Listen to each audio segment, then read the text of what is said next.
Okay, so this is my design for an Upflow algae scrubber. Got your standard knitting material, plastic stuff for the algae to stick to. Custom ordered a heatsink from heatsinkusa.com. Basically, this is 3.5 wide by 1 inch deep by 7 inches tall. The nice thing is you can customize the height to whatever specification you want. I've got 2 project boxes. I believe this one's 7.5 tall by 2.25 deep by 4.5 wide, and discovered that the custom heatsink fits perfectly in the project box. Got to squeeze it in there, so I'm debating if I want to do fixing it any type of way. Well, anyway, you can get it in there straight, but it takes a little finagling. But I'm not going to put it in there now. I want to run some wires behind it. Aquarium sealant. This is epoxy for the LEDs. I got CO2 proof tubing. It's a little more rigid than the standard tubing, so I'm going to heat this up with a hair dryer and then epoxy it into the box. Some splits for the tubing so I can run it off of the 2 outputs of the Fusion Power air machine. Got some epoxy for the LEDs, Arctic Silver.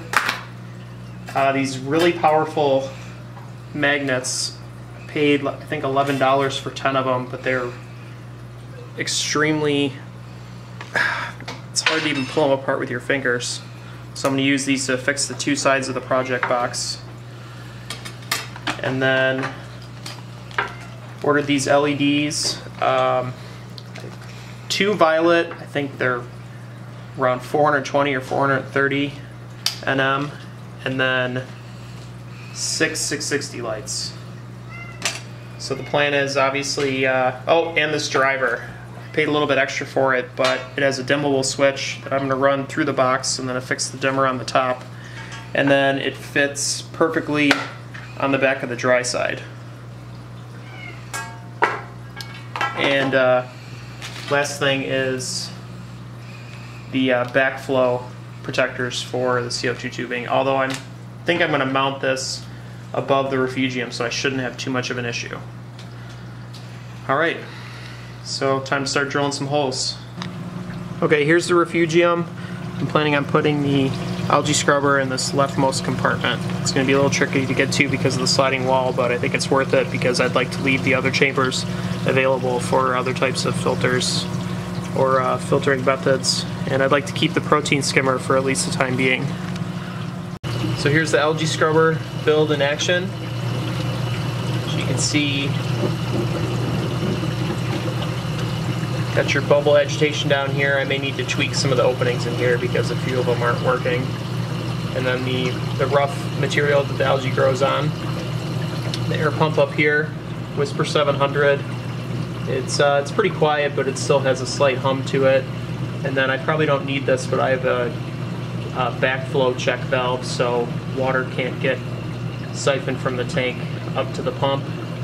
Hose runs down into the wet side. Bubbles go up the screen and algae grows, and then here's the dry side. It's extremely bright. You can dim it. With 8 LEDs, and then I have Neodymium magnets holding both sides together. 6 660 LEDs, and then the 2, I believe they're 430 purples. And you can see I'll turn this up. This gets extremely bright.